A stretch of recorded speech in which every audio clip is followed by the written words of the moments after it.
You're listening to Rodney Rogers Outdoors Radio, where we turn it upside down and look at the outside from the inside out.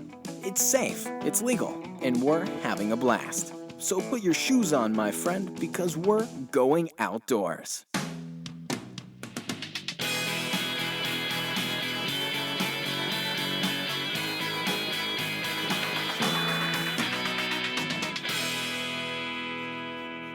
Welcome to Rodney Rogers Outdoors. I am Rodney Rogers, and that right there is my partner, Coach Easy Crime. If at first you don't succeed, so much for skydiving. Something like that. Mike the Man Coy himself. Don't be a quitter, Mike. You can do it again. It's just a 10,000 feet. I'm just going to throw this out there. Has anybody got any fresh 9-volt batteries? You had like 800 of them. Yeah. It's time to get a brand new fresh batch of 800, I I guess. was just say you need another 1,000 if we're going to keep doing this. We had a dead battery to start out. We are up and at 'em again. That's what was our Woo! How How you doing?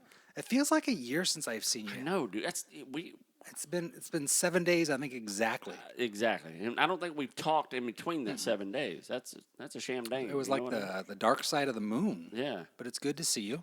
It is good to see you as well. You're looking fine. This is our 1 hour vacation.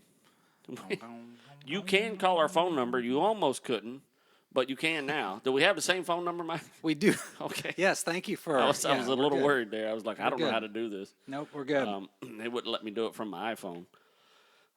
You can call us at 262-345-7763. We already have some awesome questions coming in on the hashtag RROR. If you tweet us, you can tweet us a question about the outdoors. We'll give it our 100% try, answer it. And you can text us about anything because, remember, I'm a certified diver, not a skydiver, just a water diver. I like the no-gravity feeling, not the gravity pulling me fastly to earth feeling. I don't particularly like that one.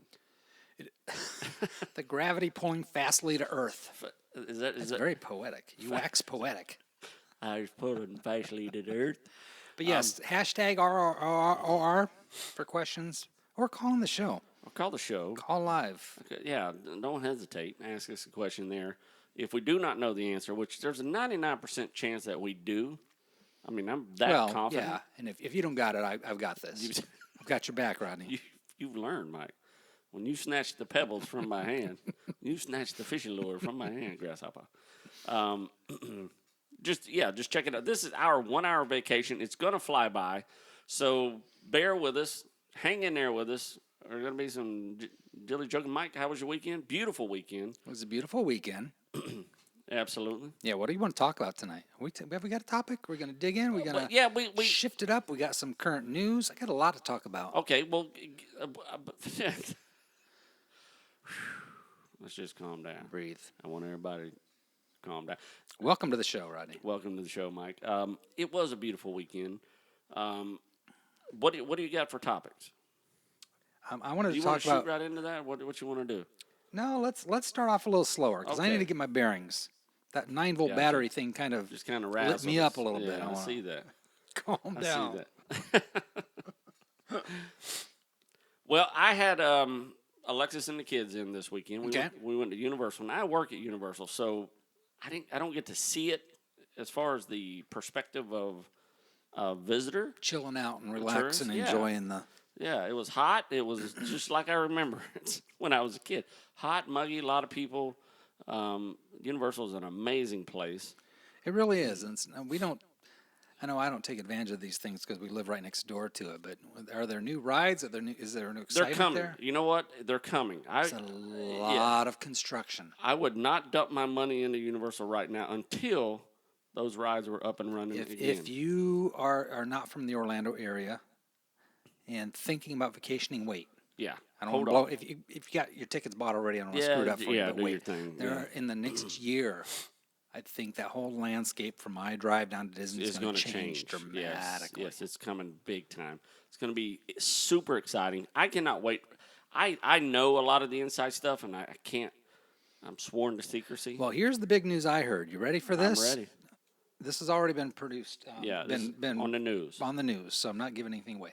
They've already committed to building some sort of right down on I-Drive in Sand Lake, a big Sky Tower roller coaster thing, similar to the one in Las Vegas with the needle where they have the restaurant at the top. Right. Do you guess what restaurant Uh-oh. has already been signed to be at the top of this needle with the roller coaster? What restaurant, Rod? McDonald's. I Nope. knew it. Nope. What restaurant? Legitimate? Legitimate. Okay. There's a restaurant at the top of this needle. I would bet it's a Darden restaurant of some sort, maybe a Carrabba's or something a little not so mainstream. Is a Perkins Darden?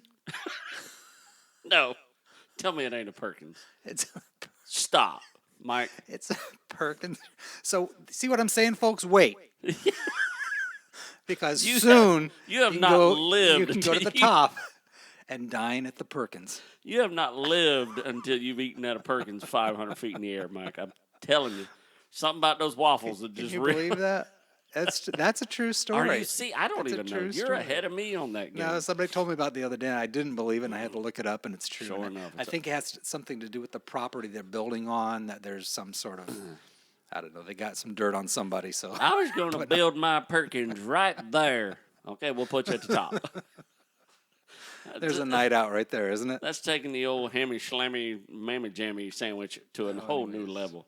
Okay, I'll buy it. So you went to Universal and they got some. Yeah, it's just just got to ride some rides that you don't normally get to ride. Yeah. So that was awesome. We had a good time, and that was pretty much laid back, relaxed. I got to spend time with the family. Got to go to the island again for Mother's Day. Oh, did you? Happy Mother's Day to all the moms out there.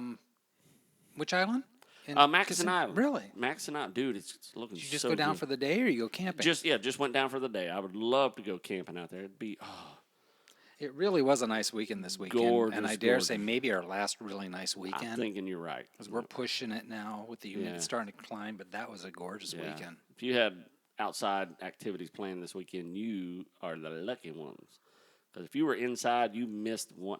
I got a sunburn, Mike. Like, I've been out on offshore fishing all day with no shirt, and I got a sunburn like in 10 minutes from, not being just being in the sun. It was super hot for some reason. So I really don't know why that was. Did some fishing this weekend. Met up with our buddy. Now, we got a new buddy that I met up with. I was fishing with. Not fishing with. I met while fishing a pond on the side of the road. He's actually a road ranger. Kind of pulled up and said, "Hey, how you doing? What you catching there?" Turned out to be a really good friend of mine now. He's if you look up at his YouTube, he has it's called Hollow Point. So check him out on our Facebook. He does a lot of fishing as well. Hollow Point? Hollow Point. And he I saw you replied to him on something on Facebook. Yeah, exactly. So I got to fish with him a little bit yesterday. And he's fishing this pond. He's showing me this pond way up on 27. He goes, "Man, there's this little pond up there I fish." And I go, "Yeah, there's 3 alligators in there." And I said, "They'll come right up to you." He goes, "Yeah, man, you fish everywhere, don't you?" As a matter of fact, I do. Surprised you didn't have names for the gators. I fish everywhere, yeah. I told him, I said, "Don't worry, we'll never mind." Nasty old alligators. We'll call the FWC and have them removed, Mike. That's what we'll do, by golly. By golly. Yeah. By golly. So I did get some fishing in. I caught my biggest bass over the weekend was 4 pounds, 10 ounces. And did you see that little warmouth that I posted? The little warmouth. Do you follow me on Facebook, Mike? I just wouldn't. I've been meaning to subscribe. I'm going to get there. Okay. You know what? I didn't. I'm going to pull it up, okay? We're going to pull the old Rodney Rogers. I'm really embarrassed right now. Pull it up so I can see it. Don't be embarrassed. A lot of people here. First of all, there's that cool catch. Oh, I thought that was a clam. That's not a clam. It's not a clam. It does look like a clam, actually. See this guy right here? Is that a perch? It's kind of like a perch. They call them sun perches. This is actually a little warmouth. I call it Florida's smallmouth. It's mostly in the state of Florida, and this is like a little aggressive sunfish. It's like a cross between a sunfish and a bass, and it's like it's awesome. I call it Florida's smallmouth bass, and I'm gonna tell you what, this thing right here is absolutely no joke. So I caught one of them. I hadn't caught one in years. And, man, when I saw this, I said, I got to get a picture of this handsome little fella right here. He's a fat. That thing was that fat, Mike. About that fat, everybody. people. That's a wide one. That's a wide, it's a wide body. For a little bitty fish like that. Yeah, it's super wide. They fall in the panfish family up there with the speck and the bluegills and all this stuff. Most people, when they catch this thing, they think they got a big brim, and it's actually a warmouth. So check us out on Facebook, Rodney Rogers Outdoors on our Facebook. You can see that warmouth there, man. That was a phenomenal. I love catching those things. And where was that at? This was in one of my little ponds I fished. Yeah. He hit on a spinnerbait, and, man, he hit like a rocket. I mean, he hit like he had a vengeance against that thing. He was like, okay, I'm going to my ear itches there. I'm going to tear this thing up and rip it out of the frame. And that's exactly what he did. It was a blast. So and you can see by the comments, man, everybody loves catching these things. I mean, they, a lot of – I call it the old-timers fish. Oh, there's an old Jason posted one.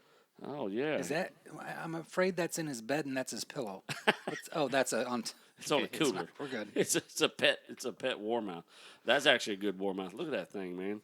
Good job, Jason. So we'll put that on there. That's a wicked-looking fish. That looks like nothing like a bass. I wouldn't even guess that was a perch. Yeah, I mean it's like a sunfish. It's crossed between a sunfish. It's a hybridized fish, is what it is. So those of you who are listening and not watching, you can go to the Rodney Rogers. Even if you're watching, you're not seeing this, but go to the Rodney Rogers Outdoors. And you can see right on your. You can see the warmouth. Look how sexy that fish is, man. That's a sexy fish. If I could enunciate what that fish is saying, he'd be saying, "Oh, Charlie, don't bite the worm." Something Run, like that. Charlie. Run, Charlie. Hey, Rodney, here's a question for you. Can we jump right in with the question? Here's Put 'em on one me. from Onyx2317 says, Rodney, does the cost and quality of a snorkel and mask matter if I'm buying it for my week vacation to snorkel and not dive? That is actually a fantastic question. Now, you're a diver, too. I am. So, you know what? Attack that question of what you feel, and then maybe we'll see where you and I are. How would you feel about that question? Well, number one would be fit and comfort. Because if it doesn't fit you and it's not comfortable, your activity is not going to last very long. And you don't want to call it quits, because it's killing your nose or your bridge or riding you weird. Right. So you want to make sure it fits you correctly. Secondly, I think a snorkel mask and snorkel is less critical. Right. Because you're not at depths. So the risk involved, there's a little difference in the risk. Right. If you're 90 feet down and your mask is going a little AWOL on A you little versus haywire, than being on the surface. I don't think so much, but I would not make a huge investment necessarily. If you're just talking a week, if you're going to snorkel continuously and it's going to be part of your plan, I say get out and snorkel. And if you love it and you want to continue to snorkel, because then there is a reasoning and a rationale for putting a little more money into your snorkel. Right. But if you're just going on a family vacation, just get something that feels comfortable on your face. Go out and have a ball. Right. That's it. The exact advice I would have. Yeah. I mean, I can't say I'd say anything different. Comfort. You're right. Comfort is going to be more critical than price. It's like you said, if you're 10 minutes in the water, you got water coming in your mask, and you can't enjoy it. Yeah. Poof, you're done. And factor this, and if you've got a cost involved in the equipment, all of a sudden, the more that equipment costs you, the more consideration you have when you're out there of keeping an eye on that. Is it going to get stolen? Is it going to get broken? Is it Right. gonna, and if the investment is less, you're not so worried. Not you so know what I mean? apt to- yeah. You're not so focused on worrying about it so Yeah, much. the key is 99% of masks will fit on 99% of the people. I mean, it literally, you put it on, you got that strap tight enough, it's going to suck to your face, but it's going to give you a headache if it don't fit right. If you may not, if water starts seeping in, you'll have to crank it down tighter, and it will eventually stop. Yeah. But you'll eventually, you'll be in the water 20 minutes before you get a massive headache, and you'll be bailing out. And that's it. And you're done because you're not feeling well. But the key to a mask is that suction test. Yes. Put it on your and masks are not that expensive, even for a decent one. Right. They're really not that expensive. If you're buying one for $4.99 in Walgreens, you might get what you paid for. But they're not that expensive. But you hold it up to your face, inhale, without the strap on it. Right. And you should be able to inhale it and keep it on your face. The suction of just you inhaling, just slightly, not incredibly, should hold it there in place. And that's kind of a good test of a fit if it's got a nice suction to your face, because the fit on your face really does make a difference on whether that mask, because Exactly. people's were different. One mask does not fit all. And there again, if you're not diving, you're not getting at those high pressure depths where you're pushing yourself down to 90 feet and the pressure, just cracks your lens or. So, you know what? And that being said, the fit is almost more critical at a shallower depth. You're exactly right. Because as you go deeper, you're right. That pressure is going to hold it to your face. Going to give you a little more suction there and pressure. But absolutely. Yeah. Hopefully we didn't confuse you. Hopefully that helped you out just a bit. So anyways, buy the rod and reel and the spin caster bait with the snap kick. And voila. And you've got one. That's what I'm got one, the best one you've ever thought about having.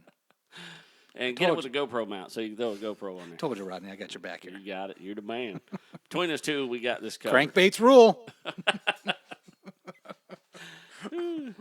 Any more questions? How we doing? We're good.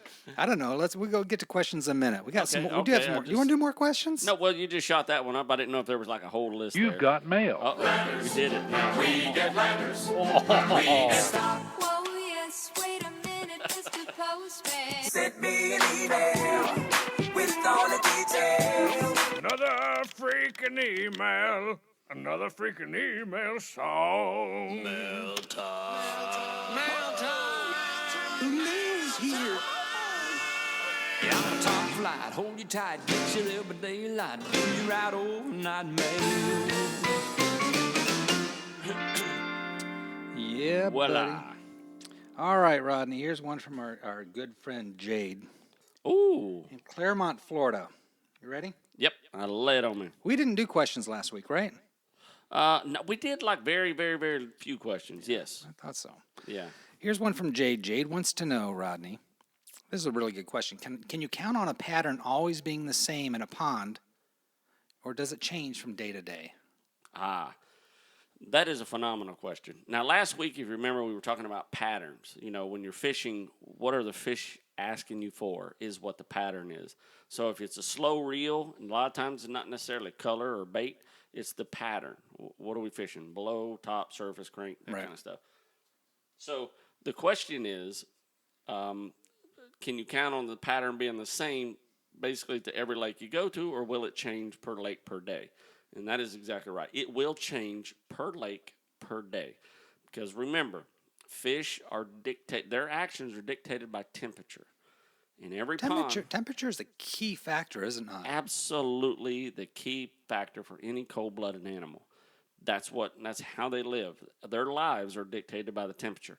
How they digest their food is based on temperature. How they eat, if they eat, or if they spawn, or if they mate, or whatever the case is, all dictated by temperature.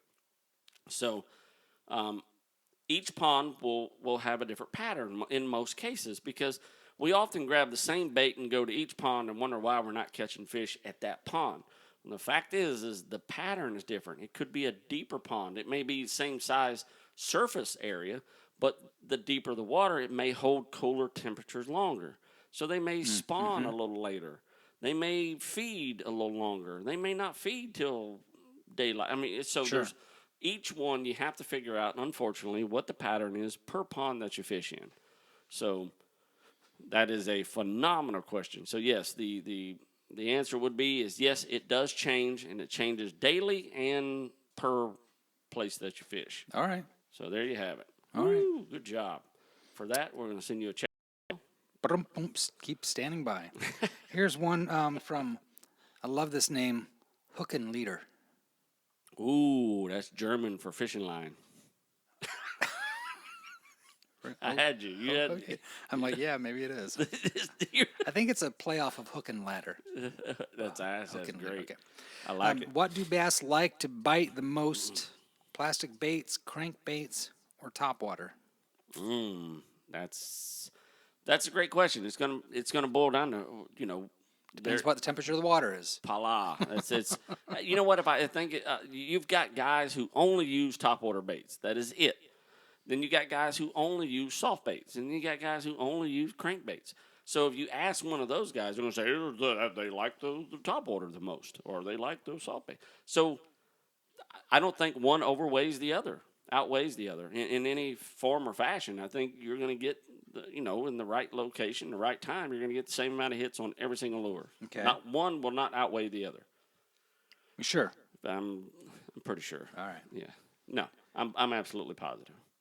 That's how I roll. Next question from Davis at Otter Creek, Florida. Rodney says, I need to know, excuse me, what is the best gear ratio on a bait cast reel for throwing crankbaits, and is there a certain brand that's best for this situation? There's a very technical question needed to break Actually, down. yeah. For those of you who are not familiar with the rod and reel world, we're going to be having a class. Like last week, we had our artificial bait class. We'll do a rod and reel class. Basically, we'll do a reel first, and we'll talk about those gear ratios. So a gear ratio is how far will your line move in for every turn of the reel. So if you turn that reel handle one time in one full turn, how far does that line come in? And the reel will tell you a 6 to 1, 6.5 to 1, 6.3 to 1, and that gives you the length of line that'll come in. And we'll talk about that. We'll pull that class. We'll pull that class out. Okay. So basically, what you're looking for a crankbait is you're looking for a 6 to 1 minimum. You want a good, less cranks, more speed to allow that to dive down. So that's me personally. Now, you may find another bass fisherman, and that's all he does is crankbait fish, and he may like a 4 to 1 ratio or a 5 to 1 ratio, meaning he'd have to crank it a little faster with his arm, in order to get the bait to do the same thing. I'm the guy who likes less turns, faster moving bait. So I like a little 6.5 to 1. I think the fastest out there might be a 7.5 to 1. Is a 5 an average? 5 is an average. A 5 to 5.5, 5.5 to 1 crank is an average as far as revolutions. And do most over what price range rod and reel allow you that option to change that, or Actually, is that a fixed? It's really not dictated by price. Do most rod and reels allow you to change that?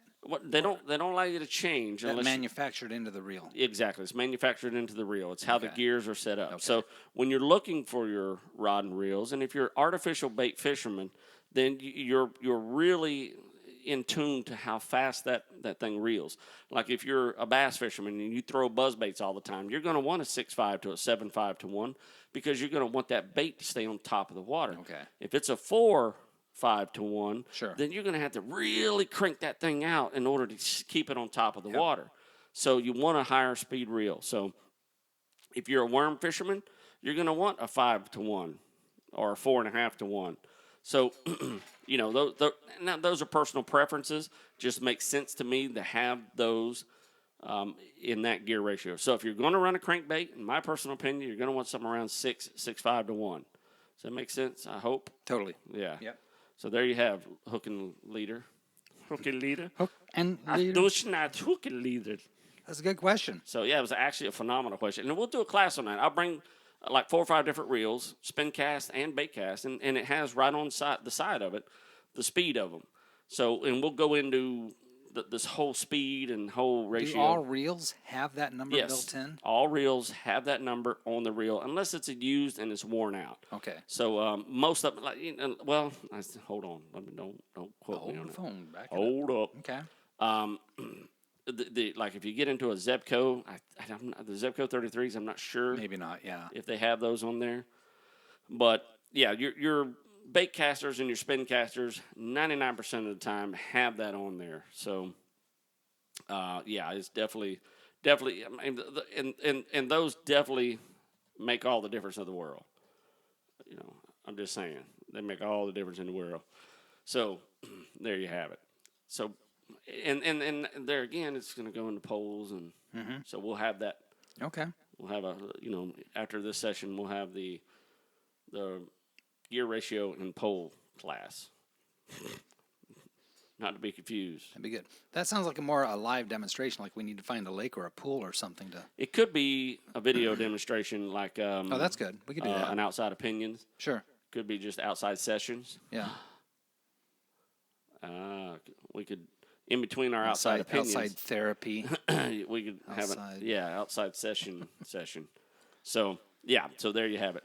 Any more? How we doing?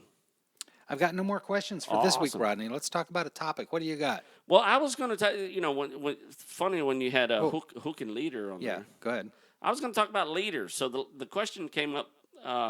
We have a listener going down to the Keys for the weekend or for the week. So one of our good followers, Anthony, and he wanted to know, man, I've got a couple rods. I want you to take me to Bass Pro Shop and walk me through what I should buy to take to the ocean, to South Florida, to fish off the bridges and the piers and, and stuff like that. And I said, well, I'll tell you what, why don't you, instead, I walked him around, and it can get quite costly. I said, why don't you show me what you have, and let's see if you may have the right stuff, to fish with, in South Florida. And you may not have to buy $300 or $400 worth of stuff, and you can save that money. Let's see what you've already got. Yeah. Let's see if we can work with what you got. So sure enough, last night he sent me pictures, and I'm like, yeah, dude, you've got great, tackle for down there. You've got great stuff. Let's just change your line. Let's just put your new line on there. And he says, well, what line should I get? And of course, I'm always going to point to braided line. I said, you're going to get braided line. He goes, yeah, but do I tie that directly to the hook? And I said, no, we'll use a leader. And he goes, well, what's a leader? And that's kind of what our topic's going to be tonight. So I thought we'd talk a little bit about leaders and why we use leaders and when will we use a leader. And I'm going to explain to you what a leader is. I'm looking forward to this because these are the exact kind of questions that I've asked over and over and over. And for some reason in my elementary mind, some of these things don't sink in. Right. So take your time. Break it down. So a lot of times we have fishing line, and we don't want to spool the fishing line with like fluorocarbon. First of all, fluorocarbon is one of the most expensive lines out there. Fluorocarbon has a lot of advantages to it, but it doesn't have advantages when most of the line is on the spool of your reel. Does that make sense? Yeah. You've got 100 yards of line not being used, nor will it ever be used. You'll never get down to the end of that line. Majority of your lines So spends its time wrapped around your reel. Exactly. So when you go to the store and you buy what's called leader line, they'll normally put 20 or 30 yards on a spool, and you'll cut off 2 or 3 feet at a time, and that's what you'll attach to your braided line. Fluorocarbon has its advantages as a leader because, one, is it doesn't fray. It doesn't, it's not easy to break, super strong. It doesn't fray like braided line, and it's hard to cut. A snook has razor-sharp gill plates. So when they flop like this, they'll cut braided line like a pair of scissors, just like, and they'll cut it like scissors. But fluorocarbon, it doesn't cut that easy. It's really hard to cut. Monofilament, you can kind of put it between your teeth and pinch it loose, but not fluorocarbon. Some people can. Monofilament is basically like a plastic. It's just a plastic. Okay. It's just there's a name for it, monofilament. But I mean, there's a pair of plastic name for it. I don't know what it is. But it's the weakest of the lines. Now, don't get me wrong. I absolutely fished with monofilament for the majority of my life. For the first half, for the first 2/3 of my fishing career, I used monofilament. I've done very well on it. But once you get these new lines out, you realize that, you want something a little better. You want your fish catch ratio to go up, so you use these different lines. I suppose by the time you lose a couple good catches, right? That's absolutely right. Okay, enough of that. What do I have to do? As a matter of fact, not to railroad our subject, $100 setup, and I said, you want braided line. So he walks over to the line, he sees the braided line, he sees that's $55. And he goes, look, I just spent $300. I'm not. They'll put free line on it, free monofilament. Right. Why would I buy braided line if I get free monofilament? I'm like, man, you do what this is what I do personally. You don't have to do what I do. Right. So we go bass fishing. He pulls his brand new shiny pole out, man. It's pretty, man. It's so pretty. And he takes the little sleeve off of it, and he starts running the string through the eyes, and he pulls it out, and he starts tying a lure on. He goes, what kind of knot should I tie? And I said, dude, you can tie a granny knot. It doesn't matter because you're fishing with monofilament, and on your first fish, it's going to break off. So it doesn't really matter what knot you tie. But I would tie a fisherman's knot just in case you can get the first one in. Now, I was half-heartedly joking, but I was serious, too, because we were fishing in hydrilla. And I know how, when you pull in 4 pounds of hydrilla and 1 pound fish, or 10-pound fish and 21 You're stacking the odds against yourself. So he catches a fish, he hoots and hollers, and he lets it go. And the next thing I know, I see him walking back to the truck. He puts the pole in the back of the truck, and he goes, "You were right. I'm buying." So we literally, after that, we went and bought him braided line and strung his pole up, while we were out fishing. So you beat that frustration, So that's where the leader comes in. So you go to a fluorocarbon leader. Now, you want to know, well, do I use a 10-pound leader or a 20-pound leader, or what do I use? Well, that's going to depend on what fish species you are chasing. So if I'm fishing with braided line, I'm always, 99% of the time, going to use a leader unless I'm targeting redfish and I'm in murky water. Then I just go straight braided line. I'm very successful with that. It's worked for me, and that's what I'll do. So you tie a double uni knot or an FG knot from your leader to your braided line. We got that on our website or on YouTube, RodneyRogersOutdoors.com or Rodney Rogers Outdoors YouTube. And you connect those two lines. Now, you want to use a minimum of a 24-inch leader. A couple reasons. Some fish that you get will be very scaly. Their scales will cut the line. Braided line is super strong, but it's easy to fray. Once it starts fraying, it's easy to break. The line is just really easy to break. So anytime you're fishing saltwater species of fish, always use a leader at a minimum 24 inches long. And my minimum leader strength starts out at 20 pounds. And I use that for when I'm trout fishing. And then I just go up from there. If I'm targeting a snook, I'll use 30-pound leader. And what are you determining the length of that leader based on? 24 inches is just a good standard. It's a good size. standard, yeah. Because as the fish flops and rolls, his body is going to hit that line. And 24 kind of keeps you out of that cusp of. Is that the main reason for a leader? For not only but the fish, whatever is sharp on the fishes, but the teeth and the. It's one of the many reasons. Another reason is fluorocarbon is very clear.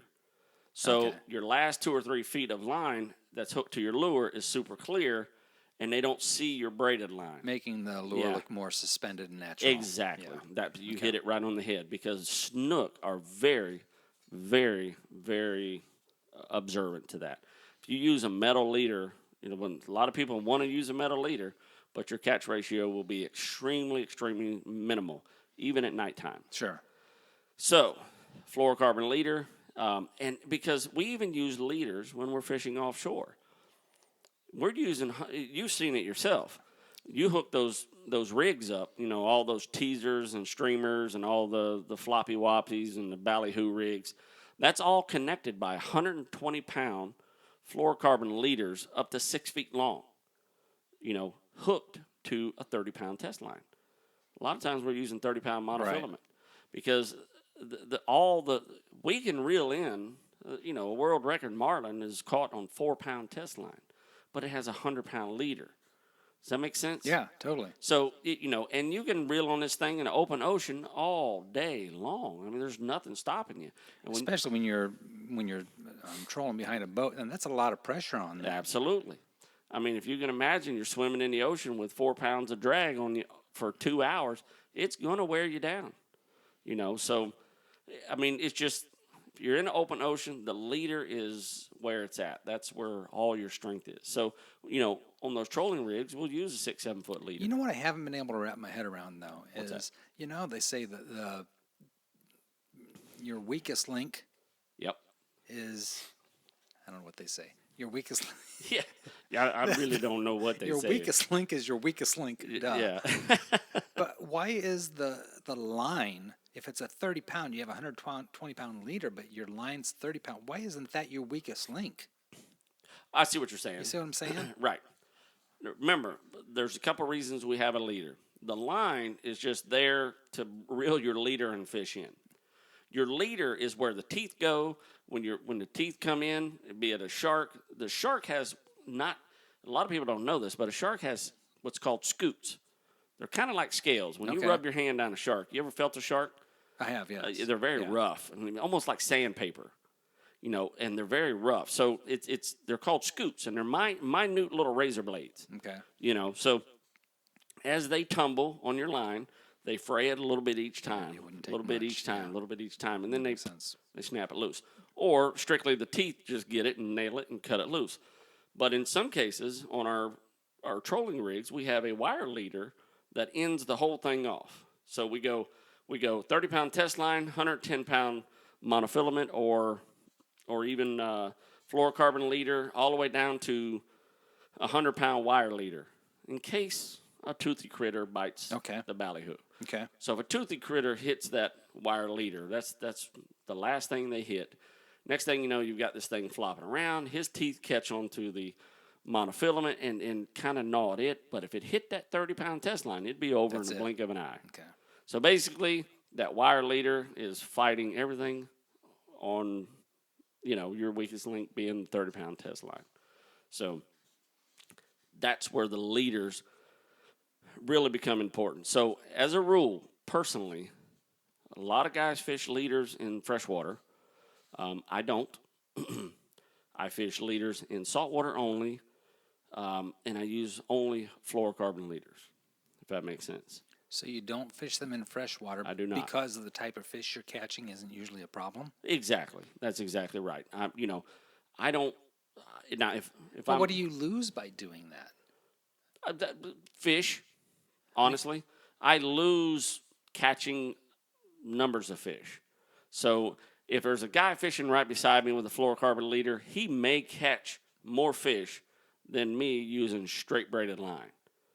I mean, some guys would argue absolutely that you're going, but there again, it boils down to experience, presentation, pattern. Yeah. If you get the pattern right, I don't care if you got 9,000 yards of fluorocarbon leader, I will smoke you. You're not going to catch as many fish. Yeah, so it's going to boil down to, it still has, there's always that factor. You've seen it. I've stood right beside you and caught fish with the same lure you fish with. So, sometimes it boils down to that little piece of the puzzle. Now, in saltwater, hands down, I will 99% of the time use a fluorocarbon leader, again, unless I'm in murky water and I'm targeting redfish alone. Because you're dealing with a different breed of fish. Right, exactly. It's a different ballgame out there. Absolutely. If I'm targeting redfish and I know what I'm after, 99% of the time I have my redfish magic on spinnerbait, and they're hitting that spinnerbait directly. Now, if I'm using a shrimp to target, I'll put the fluorocarbon leader on. So because it's sitting still longer. It's isolated.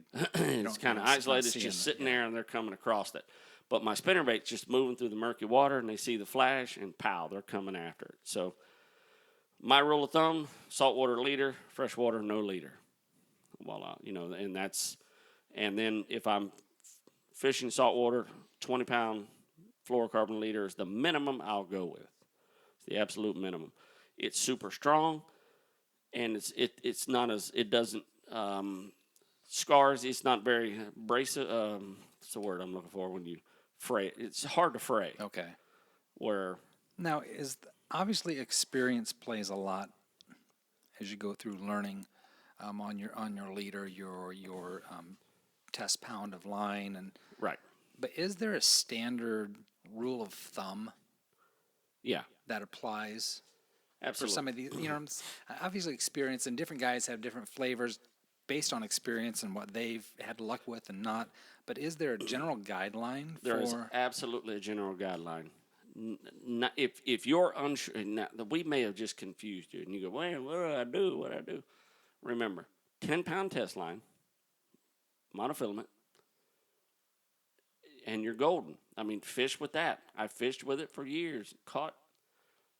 I'd be afraid to even guess the number of fish that I've caught with just straight 10-pound monofilament test line.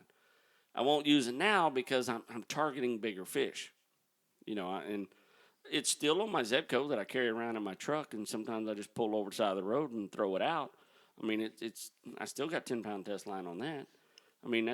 That hasn't changed. So that's a good general rule. Throw a 10-pound, start from there. Absolutely. That's absolutely a great rule. Well, I've noticed a lot of times, especially myself as a beginner, I'm looking for, okay, if I don't know what I'm fishing with, if I don't know what I'm doing, if I don't know what kind of give me that one starter point. Yeah. But at some point, what I'm hearing, and the more I'm around you and listen to you, at some point, you'll graduate. You graduate. That experience builds. Yes. Like you say, you catch one, you don't use a leader, and he cuts the line. All of a sudden, there's experience that Absolutely. you've learned from. You go, okay, maybe I want a leader in this situation. Absolutely. So at some point, you have to get beyond just I'm just going to use a 10-pound test line for whatever the case is. Right. You start learning and you graduate, like you said. Like my nephew, when we pull up to a lake that's seemingly clear and you see a bunch of hydrilla, what you got to remember is when that bass hits, he's going right for that hydrilla. He's going right back in the grass. And if you're fishing with monofilament line, now you have to pull up, Not just the fish. not just the fish, but maybe 20, 30 pounds of grass. And your line just ain't going to make it. It's just, now if you're fishing an open lake and you don't have a lot of structure involved, absolutely, 10 pounds, great. So, but you got to start somewhere. And if you're going to start somewhere, start with the 10-pound monofilament. You can't go wrong. You really can't. But clarify my own mind, Rodney. Is there a reason I just wouldn't use a leader all the time? No, there's absolutely not. You can absolutely be successful with using a leader, fresh, salt. It doesn't matter. Use it all the time. Because you can use the 10-pound test line, and you can put on a 20-pound leader, and the fish won't break you off at the hook as often. You're still got to pull in 20 pounds of grass, and I've done it. My first 13-pounder was on 17-pound test line, and I reeled in lily pads and cattails. Yeah, but you're saying in freshwater, typically you do not use a leader. I don't, but you can. That's what I'm saying. If you decided you wanted to use a leader all the time, you absolutely can. There's nothing wrong with it. It's a personal thing for me. Okay. I personally don't. Because when I set the hook, man, I set the hook. I cross eyes. I got my drag yanked. When you pull on my reels, there's no drag. I might as well weld them. It's either on or off. It's either if I could glue them shut, I would. Because when I set that hook with 50-pound braided line, I either get the fish's eyeballs or I get the fish, or it comes at me at 120 miles an hour. So sure. There's no in between with me. When I set that hook, because I know that bass is not going to run 70 yards like a redfish or a trout will, or a snook will. Those things will run for a long time, but not, bass, I know they won't. So got a little bit different. There again, it boils down to experience. Sure. So 10-pound test line is a great all-around line. You can fish redfish. You can fish snook. You can fish all these things. Remember, just tie on a leader. It's not a bad thing. And remember that if you use a swivel, swivels have weights as well. You can get a 5-pound swivel, 8-pound swivel, and these are the breaking points of these swivels. So sure, yeah. Just because you see a metal swivel. Now we're starting to talk the weakest link. The weakest link. Yeah. If you see a metal swivel, it doesn't mean that metal swivel can pull a tow truck. It still has a weight limit. They're just itty-bitty hollow balls with metal, and those little things just pull. Matter of fact, I'm going to get some in here next week's show, and I'll just yank them apart and let you see how easy it really is. So that could be your giving point. It could be your weakest link. A lot of people love those swivels. Lost a lot of fish with a swivel. Straighten out, pop and loose, come loose at the swivel. We missed a big fish on a. Oh, is that yours? I think so. Man down. I was trying to gaff a big mahi, a 30-pound bull, and it was so close to the boat as I went to pull up on it, I basically split the fish right. I missed. Really? The gaff cut right through him. So the captain of the boat was getting frustrated because I missed it, and he says, "You got to grab the line. It's a 110-pound test line." And my next thing out of my mouth was, "I never grabbed that line because I never know when that swivel's going to break." Guess what happened? Really? Fish flopped, swivel broke, right off in his hand. Oh, that never happened to me. Well, yeah, it's happened to me. Wow. So there's just each person will have their own rules. Sure. So when I'm on the captain's boat, I go by captain's rules. Of course you do. So yeah, sure you do. But if I'm fishing myself, then it's just me. So something fishy has happened to someone at some point in time. So as you gain that experience, as you fish and you get the addiction into your bones, you'll learn those things. Our buddy with the high point guy, hollow point. Yeah. He loses a big giant bass the other day. And I said, listen, sometimes, we get so encumbered in braided line and so confident in it, we forget to check to see if it's frayed. If you look at his post now he's checking to see if there's frays. And sure enough, he's noticing the frays in his braided line, and poof. So, it's experience. You lose you can lose a 1 pounder, on 50-pound braided line if it's frayed. So, woo, how we doing, man? Did I just talk us right out of a show? That's good stuff because some of these things you take for granted, like leaders. Right. You know what I mean? But in a novice, and sometimes even people who's fished for a while, there's a lot of confusion. Absolutely. When to use what? I mean, there's so many variables in every link in the change, so to speak. So, and it boils down to that chain. Where is that weakest link? And if you just go straight to the hook, obviously the weakest link would be your knot. Yeah. In your line you're fishing with. Yep. So, and that's why we had someone post, a good friend of mine, old school monofilament guy. He even posted, hey, well, maybe you should fish monofilament. I love him to death. He got me my first deer. I mean, this is when you're talking about outdoorsman, this guy is, he eats tree bark for breakfast. I mean, he's a true outdoorsman. So, he's that old school monofilament guy. I see a T-shirt, old school monofilament guy. That's actually that's a great T-shirt. So, and the only reason I don't look now while we got a few minutes of the show, the question came up, and I said, look, I don't like leaving hooks and fish, Right. and he says, well, the hook will rust out in 2 days. Well, that's actually a myth that the hook will rust out in 2 days. So if that's what you think, you're kind of fooling yourself, but it's not totally wrong. The hook will not rust out in 2 days. But what there's a study out there where a guy he used pike and northern pike. Basically what he did, he was in a controlled environment, a small pond, and he took 4 crankbaits and he hooked 4 pike in different places. He hooked one down deep hooked them in various places of their mouth and one way down deep in their gullet. Within 3 days, these 4 baits were floating up to the surface. What you would think would kill the fish, a lot of times it's easier to leave it inside the fish. The fish works it out. How? That's yet to be figured out. It doesn't rust loose because it takes a hook about a month to rust, month and a half. Yeah, I would think so. But they do work it out one way or the other. So it's not totally wrong.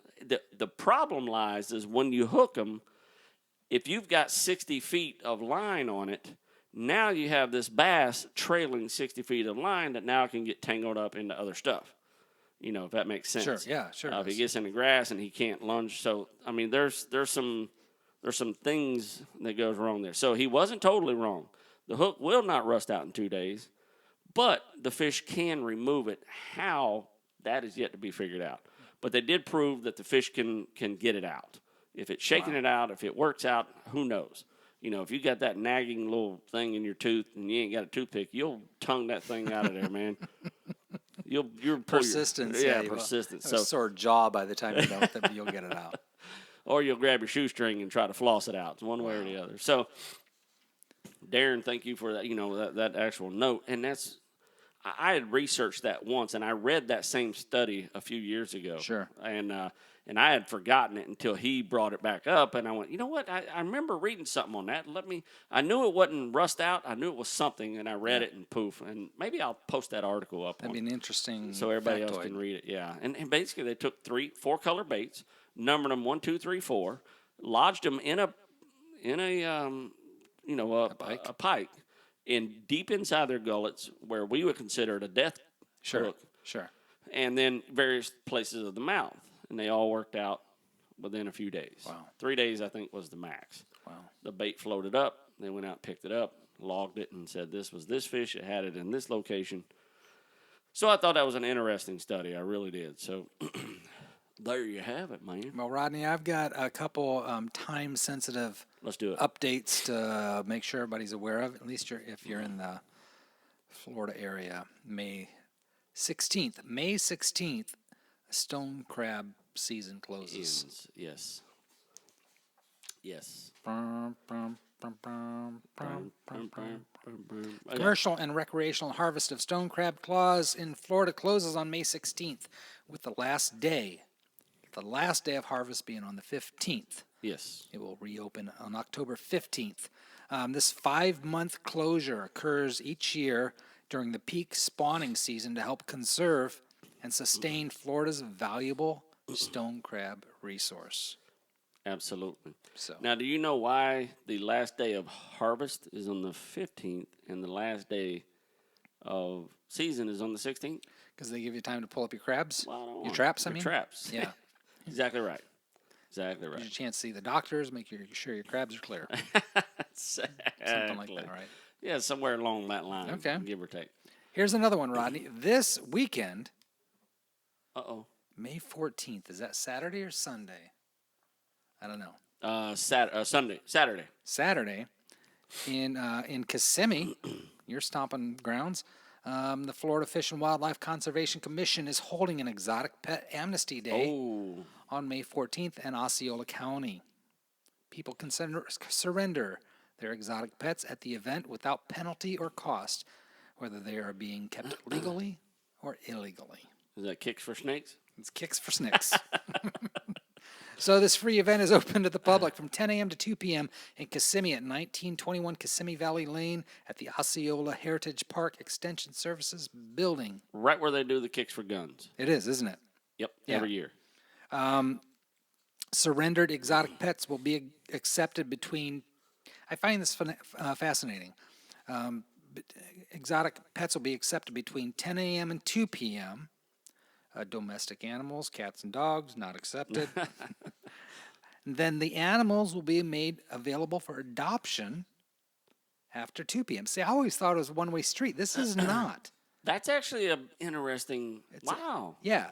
So this is they take them in, but then they offer them for adoption for people who have already been pre-approved. Pre-approved and licensed for that. Yes.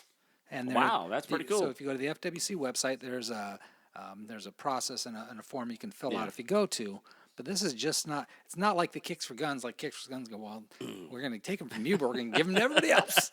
We'll sell them at the back door for $49.95. But it is important to realize a lot of these things are illegal to be held. Absolutely.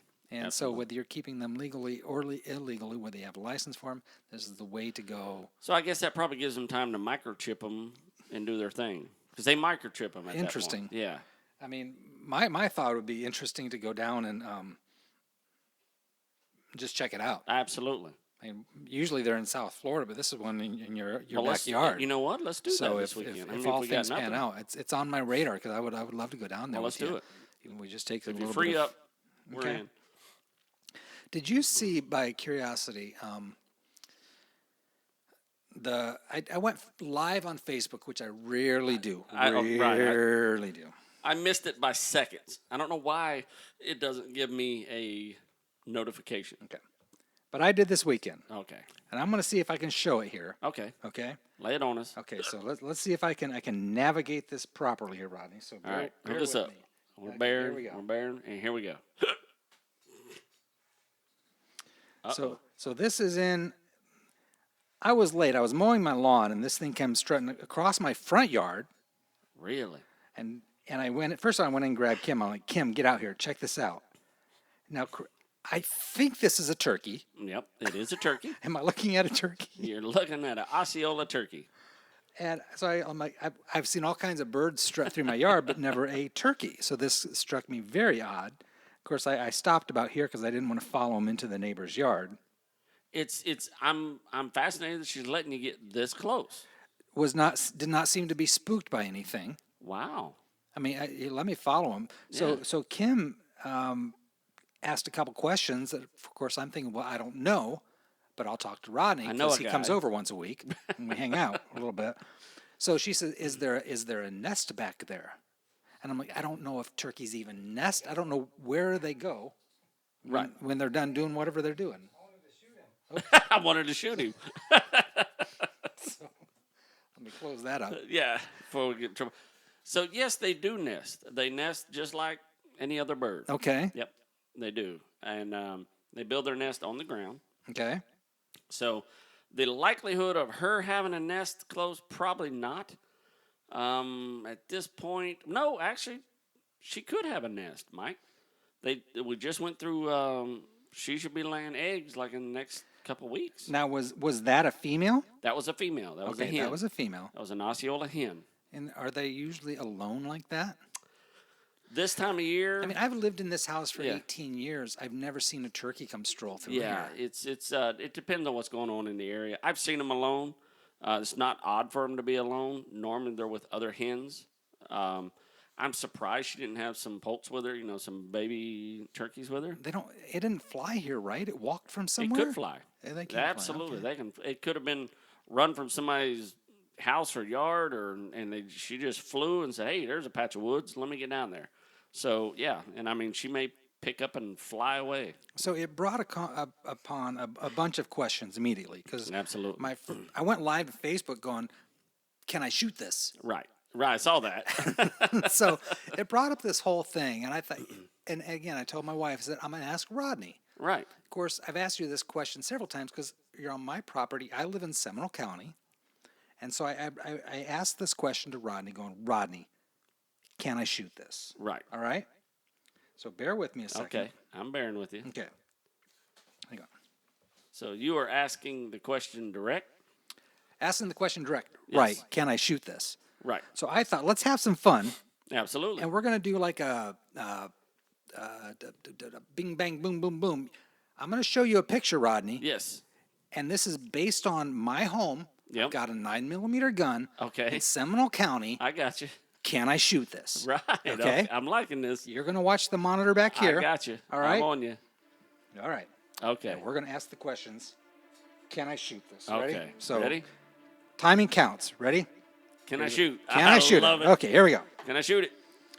Answer the Yep. question. I'm in. Okay.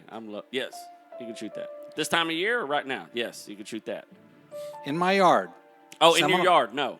No. Both no. I'm sorry. Yeah, right now. If this Yeah, thing's right now. across my... No, you cannot. No, you cannot. I can't shoot a can? Nope. Cannot shoot a can. Really? No. Cannot shoot it. No. You can catch it and kill it, but you cannot shoot it. You cannot shoot it. I'm catching a theme here, Rodney. I really can't shoot these things. No. You can't shoot them because of your location. Now, let's say you were out in the country, out on your own 2 acres. Okay, I'm backing up. Okay, you're on 2 acres, and if it's turkey season, you can shoot that. Yes. I can shoot that. In season, yes. Okay, here we go. Ready? Go. Yes, you can shoot that in season. I'm on 2 acres now. You're on 2 acres. Seminole County sucks, by the way. Absolutely. Okay. You can shoot a can. Absolutely. You can shoot that frog. I'm shooting a frog, You're Rodney. shooting a Cuban tree frog. You can shoot that armadillo. Oh, snap. If he's in your yard and you feel for your life, you can shoot this guy. All right. You can shoot. You cannot shoot a domestic house cat. You can shoot a cottontail rabbit for I can? sure. Absolutely. Really? Okay, I'm shooting him. Hang on, let's see. You can shoot. You can shoot a pigeon. Yes, you can shoot a pigeon. Oh, it sounded like a however. No, you can shoot a pigeon. But they're so cute. Why would you want to shoot them? They are good eating. If you can't shoot a reindeer because you probably are not going to see one. What if it's Rudolph? Then you can shoot him. Can I shoot Rudolph? You can shoot Rudolph. Okay. What if it's Santa? No, if you're feared for your life and you don't know what he's got in that bag, you can shoot Santa. It could be the same outfit as the burglar. I mean, it's just different disguise, right? He's running with my It stuff. could be. He's got all the my burglar. silver in his bag, right? Absolutely. All right. Hey, Rodney, can I shoot it? No, you can't shoot. But it's annoying as all get out. I really can't shoot. We are wrong on so Okay. many levels. Okay, can I shoot it? I would recommend. I hope he's in the Santa suit. Wait a minute. This could be real. Let's move on. Can I shoot it? You can shoot a raccoon. Really? Yes. Okay. You can There's shoot not a a season? No, there's not a season on raccoons. Hey, Rodney, Yo. can I shoot it? Oh man, many times, Mike. I could shoot it. Many times. Okay. Hey, Rodney. Ready? What? Sure. Can't shoot trick or Okay, treaters. no, okay. No, you can't shoot trick or treaters. I took a left turn there. How about this one? Well, Richard Simmons a happy guy, man. Copperhead, you can shoot it. How about just a snake? Just a snake in general, you can shoot it. I can shoot it? Yep. Unless it's in Florida indigo, you can. Honestly, they're protected. If you didn't know what it was, it'd be up in the air. So what you're saying is screw it, shoot them. So, yeah, when in doubt, shoot. Oh lordy. Moving on. Moving on. No, you can shoot their tires out. Okay, shoot the tires, not the kid on the bike. Okay. Absolutely shoot a hog. Yeah? Absolutely. Okay, good. Absolutely. You can shoot a drone. You can now shoot a drone on your property. Really? Absolutely. In Seminole County? Well, I think you can. I think you can. Save the camera, though. I need it. I need a case. Hey, Rodney. Yo. Oh, yeah. Shoot. Fire. Fire. You were feared for your life? Yes. When it comes out to your daughter, you got him. Oh, that's fun. We just got political, and we just went all kind of levels of wrong, Mike. We lost 21 listeners tonight. I am moving out of Seminole County because I can't shoot crap here. So there you have it. Can I shoot anything out my front yard? I can't. I can't fire a gun, right? I can't discharge my firearm. Is that the? Yeah, you cannot discharge a firearm in your neighborhood. Now, we can get into that law. There are laws that will allow you. So I mean that's a whole deep. That's a deep issue. This gets into self defense and as far as sport and actually just shooting. I mean, technically, even if you misfired your firearm right here in your house, it's considered a victimless crime. So you have to call and turn yourself in. If I literally said, you know what, I want to shoot that wall and I shot, I can't do that. That's misuse of a firearm. Yeah, wow. you can't do that. Yeah, it's not safe direction. I mean, if it was accidentally, and the sheriff came to your door, you go, look, dude, I just accidentally fired. Then it's discretion of the sheriff. But if I have a 2-acre property, all these I can shoot Rudolph. And you're out of the city limits, man. I can shoot Santa. You're golden, brother. You got yourself a little hunting lease. Honey, back it up. But don't shoot Trump. I might have to vote for him. I really almost when I had that up, I'm like, this is not good. Yeah. This is not good. I need Trump. So I want to go on record on saying you cannot shoot presidential candidates. No, at all, ever. Or human being, period. No. Let's just take zombies. Zombies, yes. They're really not humans. Zombies and boyfriends of your daughter. Yeah, total illegal. There's a open season. Absolutely. But everybody, other human beings. Ixnay on the Uche. Let's draw the line. Let's be rational Mike, here. I love it, man. I absolutely love it. I absolutely love it. Oh, it's an hour already? Yeah, it's always an hour already. Can we do this for 4 more hours? Story of our life, Rodney. You know what? I've enjoyed us sitting here and me going through all of it. You got all of our pictures posted. Listen, if you want to jump on our website, send us some pictures of you fishing, you out in the outdoors. Please, absolutely, we need to put some more pictures on our website. It scrolls through the top. It's there forever. Check out our outside opinions. Check out all the good stuff we got going up here. Check out our video of the day, video of the week. It's an awesome drone fishing for tuna, which was an awesome one, Mike. You like that? I loved it. Our show's over, ain't it? We're going to have the on-air police. And we got more questions. What do we got? Time. I see you looking at your watch. Well, yeah, because I'm getting input from everywhere now. I got one from Mr. Manny saying, ask.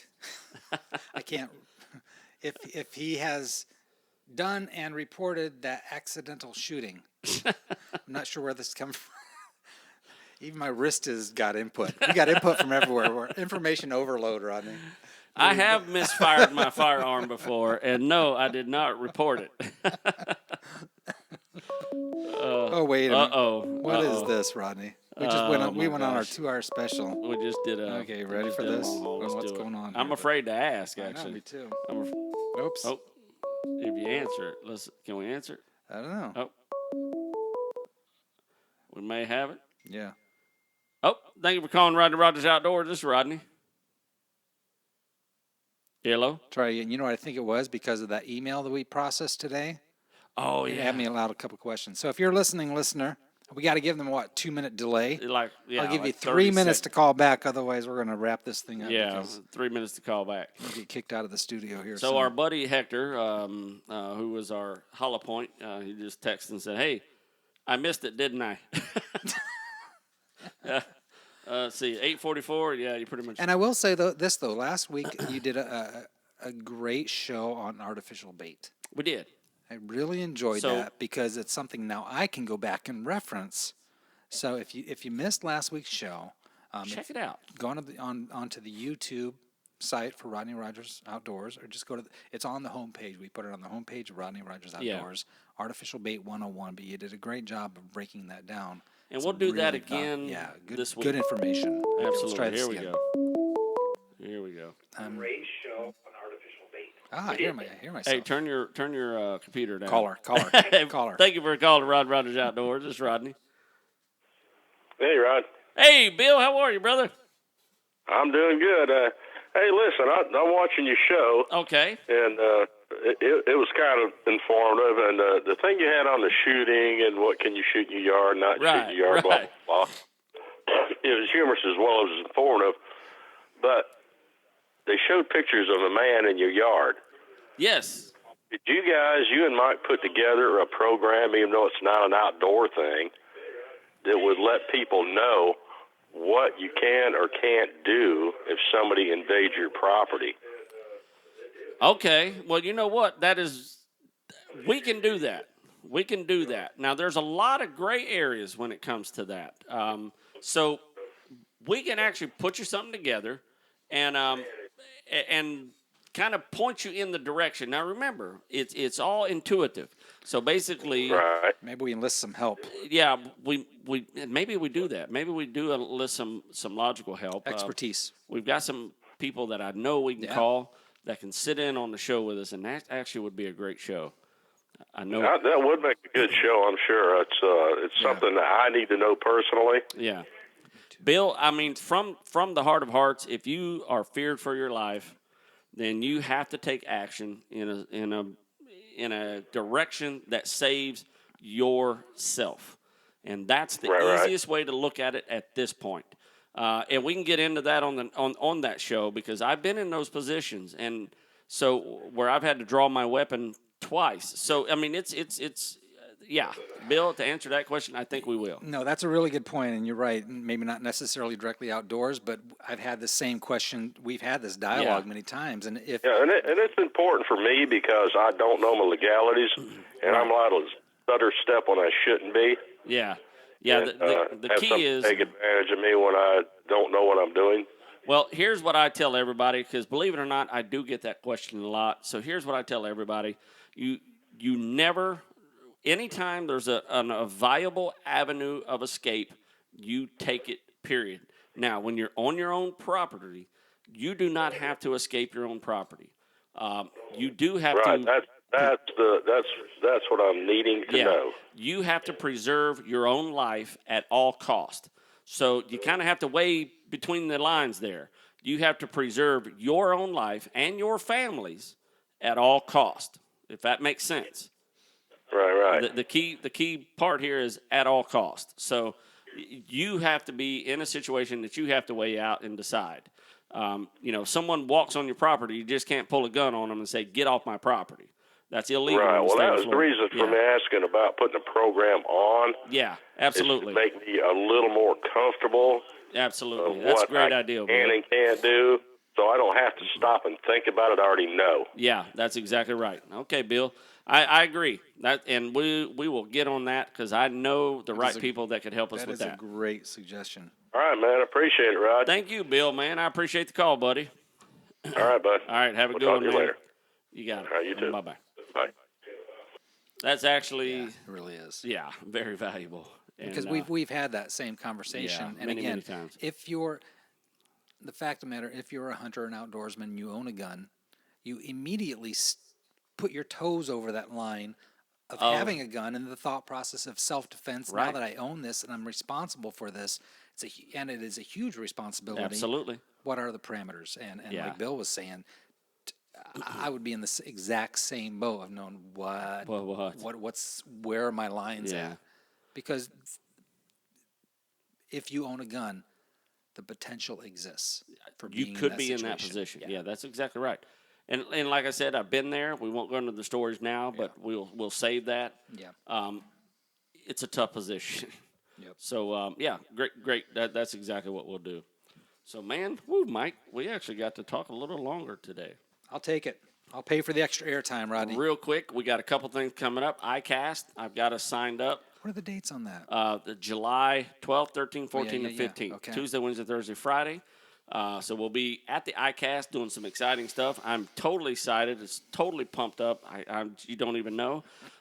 May 22nd, I have us signed up. I don't know if you're available. I went ahead and just put in there. I have 3 full-grown adults or 4 full-grown adults. I'm pretty much full grown. Yeah, I put in 4 going to Salt Strong get together in Tampa. So I put us in just in case we can make it. I'd love to meet Joe and Luke. I think they're doing a big barbecue get together. So if you're available, if we got everybody here, then man, that'd be absolutely phenomenal. So I just want to throw that at you. Check it out, saltstrong.com. You can look and heck, we can do a convoy over there, and we can just hoard a bunch of Rodney Rogers Outdoors listeners and followers with the Salt Strong listeners and followers. And how awesome would that be? Rubber ducky. Rubber ducky. So anyway, Mike, you got anything else? No, sir. We're at Good show tonight. Good to show, chat man. with you. Good to see you again. another week's vacation down the drain. I'll hold my breath for another week till we do it again. And my mama said 18 million Oh, whoa, times. whoa. My mom's birthday is tomorrow. Woo! Happy birthday, Mama. If you're watching. Hey. Yeah, I had to throw that out there. Yeah, happy birthday. So my mom always said. Our mamas always said. Take us home, Rodney. And they said it a million times, and we pray we get to say it half as much. Amen, brother. You kids get outside and stay.